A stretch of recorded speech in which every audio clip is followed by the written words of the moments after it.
Saudara-saudara yang terkasih dalam Tuhan Yesus Kristus, kita berjumpa lagi sejak tahun 2019 kita bertemu, dan sekarang bertemu lagi. Kalau dulu tatap muka, sekarang juga tetap tatap muka, tetapi dengan jarak yang sangat jauh.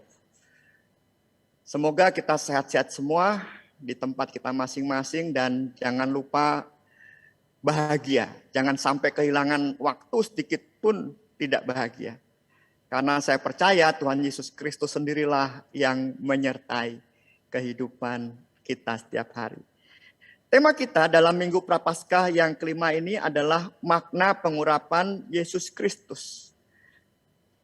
Saudara-saudara yang terkasih dalam Tuhan Yesus Kristus, sejak masa pandemi yang disadari tidak kunjung selesai, banyak gereja di Indonesia mengkoordinir anggota jemaat yang mau berjualan online. GKI Taman Cibunut sendiri punya grup WA untuk para penjual online, yaitu grup Cibunut Sagala Aya. Cibunut segalanya ada. Tadinya grup ini hanya grup para penjual online saja. Tetapi sekarang grup itu diisi, bahkan diundangin orang-orang yang lain yang tidak berjualan untuk masuk ke grup itu. Sehingga grup itu menjadi seperti pasar. Ya, entah pasar tradisional atau modern, di situ ada penjual, di situ juga ada pembeli. Tujuannya jelas, bahwa ada interaksi jual beli dalam grup itu. Barang yang dijual pun beragam. Ya, saya sampai terkejut dengan barang yang terakhir, yaitu yang pertama biasa, makanan-makanan. Lama-lama ada yang jualan emas. Dan terakhir ini yang bikin saya terkejut adalah jualan anak anjing di open PO itu, atau di grup atau di pasar itu. Dan cara menawarkan produknya juga menarik. Contohnya begini, mari Bapak Ibu investasi dari sedikit demi sedikit, beli emas batangan 0,025 gram, ada 0,05 gram, ada 1 gram juga ada, 5 gram, 10 gram juga ada. Sedia payung sebelum hujan Bapak Ibu. Lalu direspon, kamu jualan emas apa jualan payung sih? Ketawa di sana. Kemudian juga ada yang mempromosikan, ayo ayah ibu, saya jual keripik balado pedas sehat tanpa MSG. Dibuatnya dengan kasih sayang yang buat sampai menitikkan air mata katanya. Harganya murah, bagi ayah-ayah harus beli. Untuk nunggu istri yang belanja supaya nggak bosan. Ada yang nyeletuk, kamu promosi apa bikin pecah belah keluarga? Tapi grup itu semakin menyenangkan. Kemudian ada juga, mari Bapak Ibu kalau ada yang tertarik kekian. Ada 2 rasa, isi udang dan isi daging babi. Belum pernah ada di dunia. Hanya di Indonesia dan hanya di grup WA Sagala Aya. Bersatunya udang dan babi di kekian ini. Mari beli, terbatas sekali. Kemudian yang terakhir ini, Bapak Ibu yang tertarik anak anjing Red Poodle, usia 1,5 bulan, silakan japri saya, stambum, ya. Tidak perlu menyekolahkan TK sampai perguruan tinggi. Hemat uang pendidikan, katanya seperti itu. Dan lain sebagainya. Begitulah Bapak Ibu dan saudara yang terkasih, suasana pasar grup di WhatsApp penjual dan pembeli. Ramai, semua menawarkan barang jualannya ya. Dengan berbagai macam cara ditawarkan barang dagangannya itu, satu tujuannya, supaya laku, ada yang beli. Saudara-saudara yang terkasih dalam Tuhan Yesus Kristus, sekarang saya mengajak saudara semua untuk merefleksikan diri kita terkait dengan ilustrasi atau yang digugah oleh ilustrasi tadi. Yang saya ucapkan pasar online tadi. Macam-macam barang ditawarkan dengan cara yang menarik supaya ada yang membeli. Refleksinya yang saya ingin Bapak Ibu ikut, saya ajak Bapak Ibu adalah kira-kira kalau kita sedang berjualan dan produknya adalah diri kita sendiri, dan pembelinya itu hanya satu, yaitu Tuhan, kira-kira kita mau menawarkan seperti apa produk yang namanya diri kita sendiri ini kepada Tuhan, supaya Tuhan tertarik dengan kita. Supaya Tuhan membeli kita, dalam tanda petik, supaya kita mendapatkan kasih Tuhan. Apa yang bisa kita promosikan kepada Tuhan tentang diri kita? Mungkin ada di antara kita yang akan mempromosikan kepintaran kita. Tuhan, saya begitu pintar sekali. Ijazah saya banyak sekali. Belilah saya, open PO Tuhan. Belilah, kasihilah saya. Atau mungkin ada yang menawarkan kepada Tuhan kekayaan, kesuksesan dan kedudukannya, serta kehormatannya di tengah masyarakat. Tiada duanya lagi, saya ini Tuhan. Terimalah saya, belilah saya Tuhan. Tidak akan kecewa. Saya buka usaha investasi dan bukan bodong Tuhan. Terdaftar di OJK Tuhan. Dan seterusnya. Kasihlah aku dengan semua tawaran ini ya Tuhan. Tuhan, saya tidak kaya, saya tidak pintar, tetapi saya ini hatinya cepat tersentuh. Saya sering berbuat baik. Saya sering membuat diri saya hadir di tengah-tengah orang yang berduka cita. Orang-orang yang membutuhkan pertolongan, sekalipun saya tidak punya uang, saya berikan tenaga dan pikiran saya. Tuhan, belilah saya, kasihlah saya. Atau ada saudara yang menawarkan, Tuhan, terus terang Tuhan, saya ini pelayan gereja Kawakan Tuhan. Dari kecil, dari zamannya papa saya, masih jadi penatua, saya udah aktif di sekolah minggu Tuhan. Ngafalin Alkitab juara mulu Tuhan. Nggak ada melesetnya. Sekarang saya penatua, naik turun lagi Tuhan. Udah berapa periode saya penatua, kurang apa lagi Tuhan. Dan saya selalu mendapat piagam penghargaan penatua terbaik. Terimalah saya Tuhan. Ya. Cintailah saya Tuhan. Dengan itu semua yang saya miliki. Nah, saudara-saudara, kita bisa mencari yang lainnya. Sekarang pertanyaannya adalah, apakah kira-kira Tuhan tertarik dengan semua tawaran-tawaran kita itu? Atau pertanyaannya, kira-kira Tuhan akan tertarik pada tawaran yang mana? Sehingga Tuhan akhirnya membeli kita dalam tanda petik, dengan arti lain mengasihi kita karena kondisi yang kita promosikan kepada Tuhan tentang diri kita.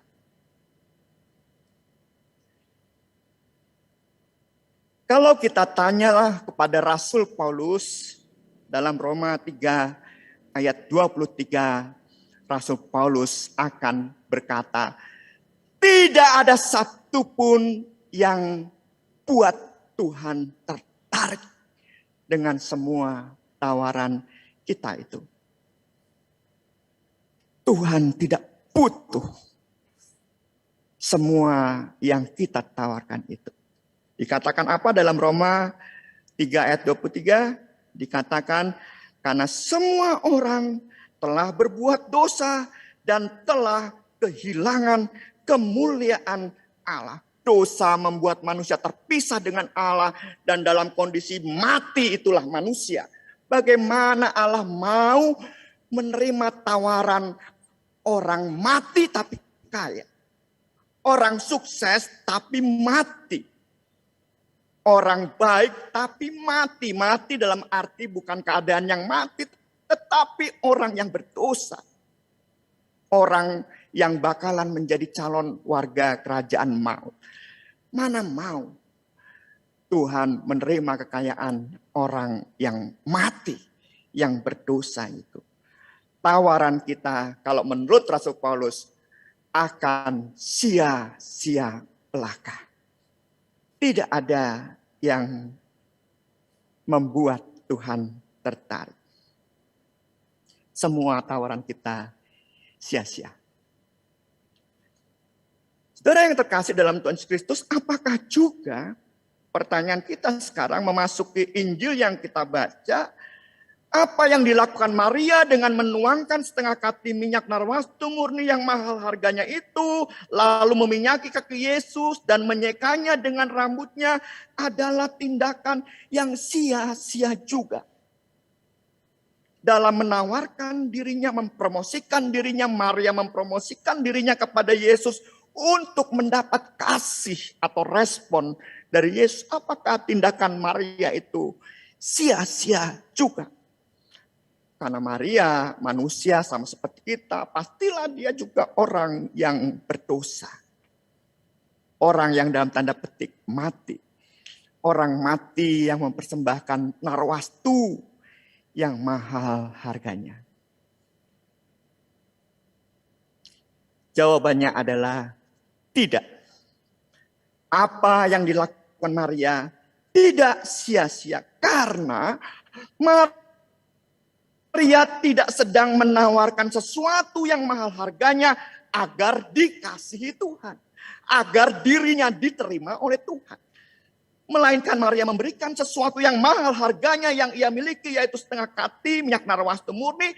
Karena Maria merasa sudah dikasihi oleh Tuhan.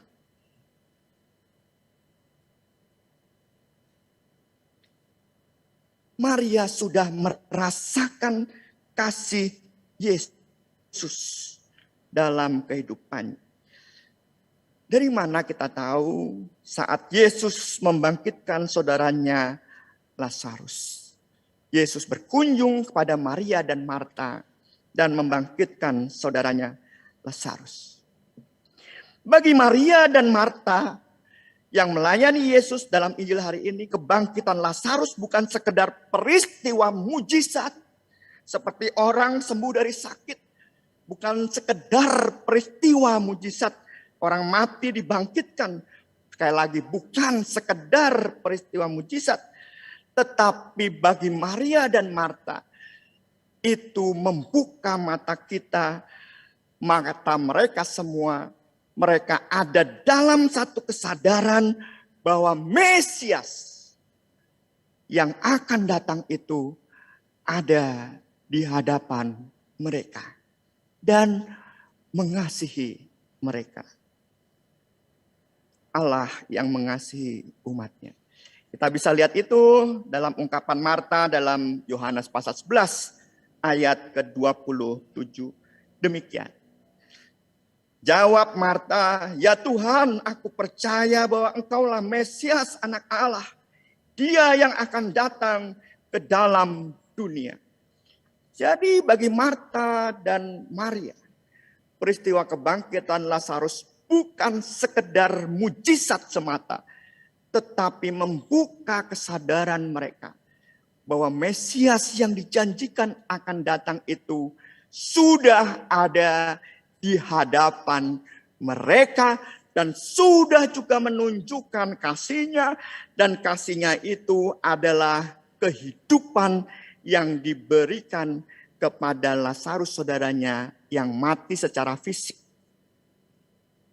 Dan tentu kehidupan itu bukan sekedar kehidupan bagi Lazarus, tetapi kehidupan bagi Maria dan Marta dan juga kehidupan bagi umat Tuhan yang dijanjikan datangnya Mesias itu. Maria tahu betul apa yang menjadi faktor terbesar dan mendasar dalam menyambut kasih Tuhan yang telah diberikan itu, yaitu meluap-luapkan kerinduannya. Marta melayani Yesus, kemudian Maria menuangkan setengah kati minyak narwastu yang mahal harganya itu, yang ia telah persiapkan untuk Lazarus sebetulnya, untuk menyeka kaki Yesus dengan rambutnya. Itu adalah simbol yang sebesar-besarnya. Maria yang menyambut kasih Yesus Sang Mesias itu bukan sedang menawarkan diri untuk dikasih, tetapi hatinya begitu peka melalui Yesus yang membangkitkan Lazarus itu. Inilah Mesias di hadapanku dan sekarang aku harus menyambut Mesias yang penuh kasih dan menghidupkan itu dengan sesuatu yang besar yang kumiliki dalam kehidupan ini. Yaitu apa? Kerinduan untuk menyambut kasih Tuhan yang hadir nyata di hadapannya itu. Kerinduan yang besar untuk menyambut kasih Tuhan yang nyata hadir dalam kehidupan mereka. Semua ruangan semerbak harum minyak narwastu. Mungkin orang hanya mencium bau minyak narwastu itu. Tetapi Maria mencium hadirnya Mesias yang telah mengasihi, yang telah menunjukkan kehidupan bagi umatnya. Dia telah datang.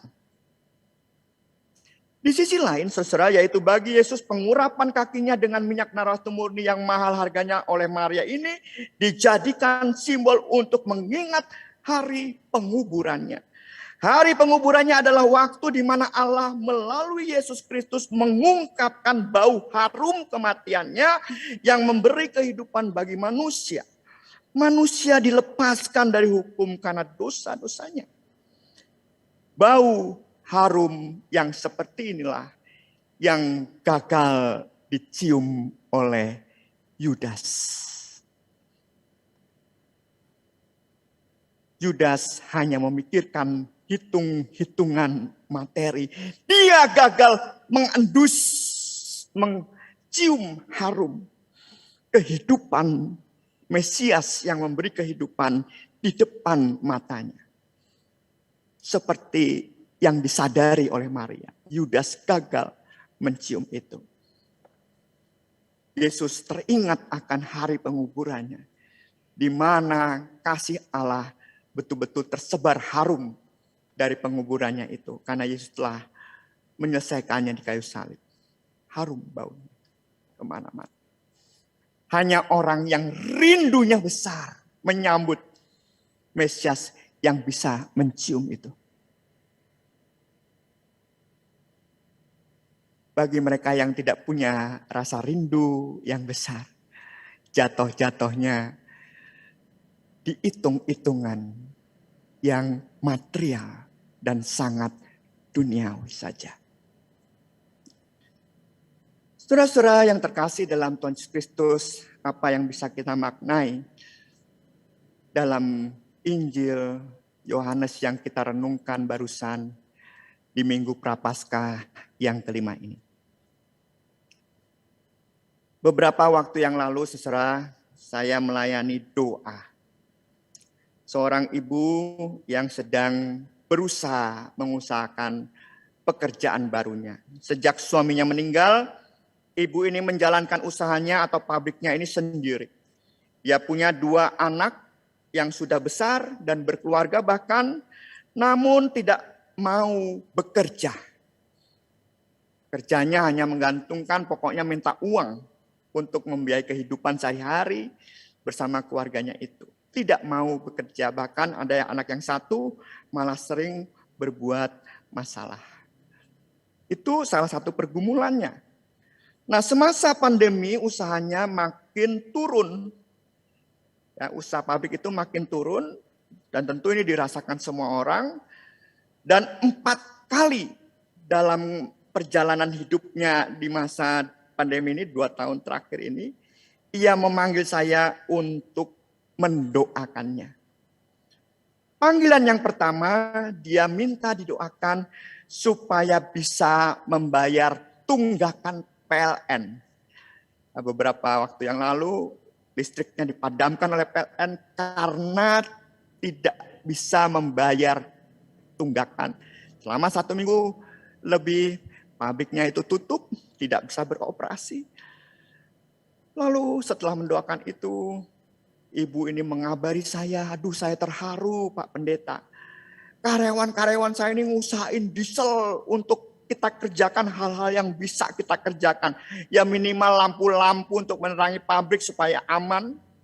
Itu terjadi karena usaha dari karyawan-karyawan saya ini. Kemudian mengabari lagi, listrik sudah nyala Pak Pendeta. Karena sudah bisa bayar tunggakan, karena seorang partner membayar lebih awal. Bayaran yang harus dibayarkan pada waktunya nanti sebetulnya tinggal beberapa bulan ke depan, tetapi dia bayar lebih awal untuk usaha saya, konsumen saya. Jadi puji Tuhan, listrik sudah nyala. Kemudian tidak lama lagi, beberapa waktu saya dipanggil lagi dan untuk mendoakannya lagi. Sekarang persoalannya adalah, Pak Pendeta tolong. Sekarang ini benar-benar saya tidak bisa bayar THR karyawan saya. Saya membayangkan nanti karyawan saya kecewa. Ya mereka nanti, aduh berbuat sesuatu yang kurang. Aduh betul-betul nggak punya lagi sesuatu untuk membayar THR mereka. Doa. Tidak lama kemudian WA saya lagi memberitahu, Pak Pendeta puji Tuhan. Karyawan saya datang melalui perwakilannya dan berkata, Bu, kami tidak perlu dibayar THR-nya. Ikhlas katanya. Yang penting kita bisa kerja terus di perusahaan ini Bu. Semua juga lagi susah. Udah nggak usah bayar THR kami. Yang penting kami bisa kerja terus. Gimana Bu? Waduh WA saya lagi. Puji Tuhan Pak. Sampai segitunya ya Pak karyawan saya. Akhirnya mereka bisa menjalankan pabrik itu. Beberapa lama lagi saya dipanggil lagi di rumahnya sekarang dan dia berkata, pabrik saya sekarang betul-betul bangkrut Pak. Dah, angkat tangan.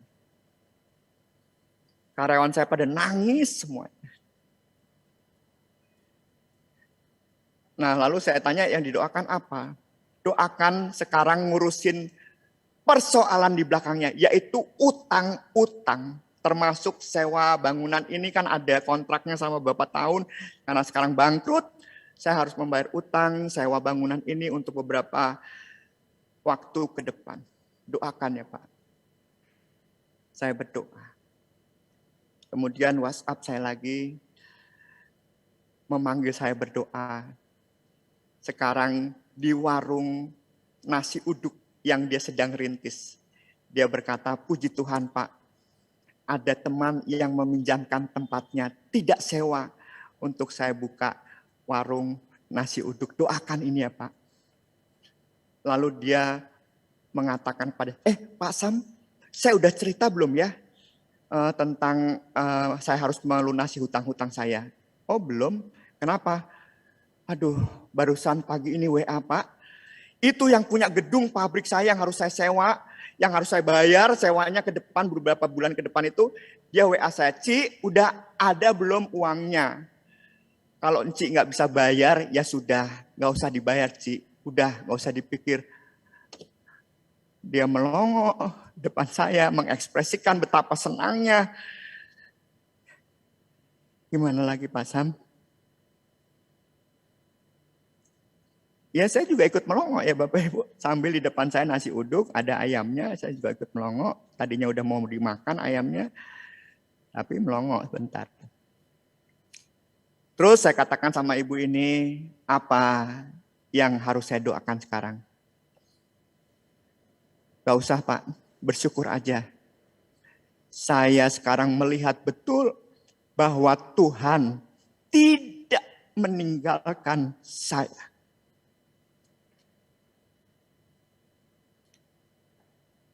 Tuhan hadir dalam hidup saya.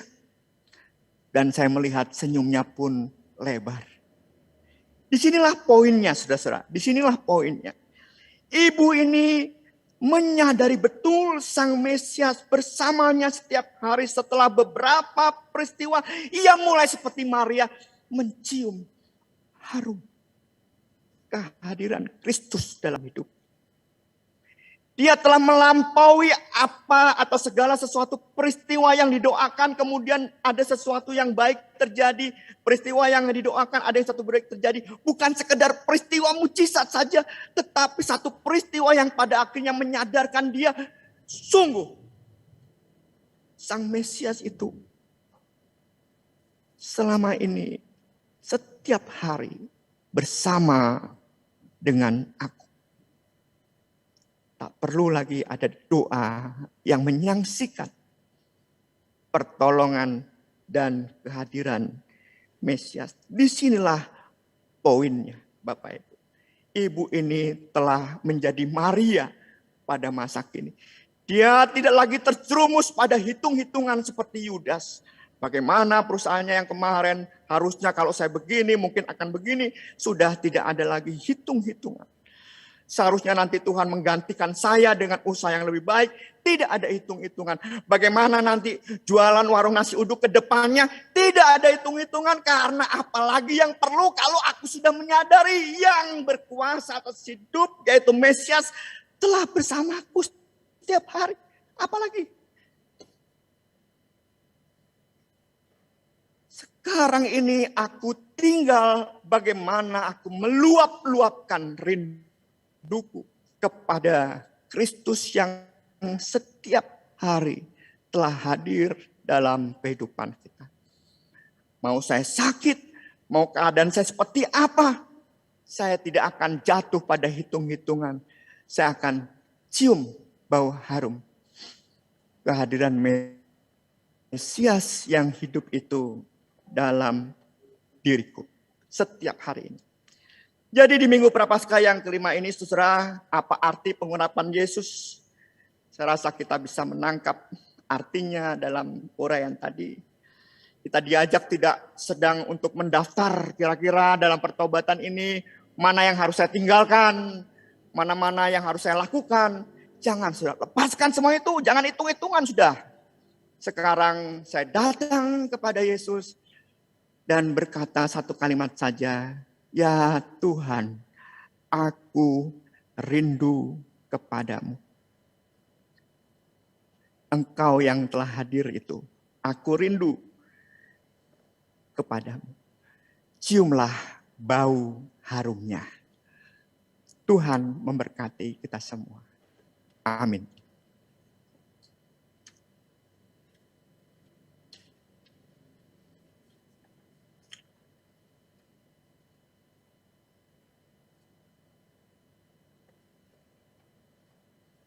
Mari saudara kita bersatu di dalam doa.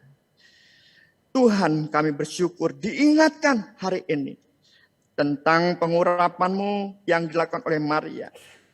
Ia tidak sedang menawarkan dirinya untuk dikasih, tetapi ia sedang menunjukkan bagaimana menyambut Engkau yang telah hadir dalam hidupnya, di depan matanya. Bahkan telah dirasa kehidupan yang Kau berikan itu kepada Lazarus, juga kehidupan itu dirasakan diberikan pada Maria, pada dirinya. Oleh sebab itu, ya ungkapkan seluruh kerinduan dengan minyak narwastu yang murni, yang mahal harganya itu untuk meminyaki kakimu dan menyeka dengan rambutnya. Ajarlah kami ya Tuhan, untuk menyambut kasih, untuk menyambut kehidupan yang Kau berikan dengan rindu yang besar, dengan rindu yang harum. Dan biarlah kami mampu menyadari setiap saat dalam hari-hari kami, apapun keadaan kami bisa mencium kehadiran-Mu yang begitu nyata setiap hari dalam hidup kami. Tolonglah kami ya Tuhan. Amin.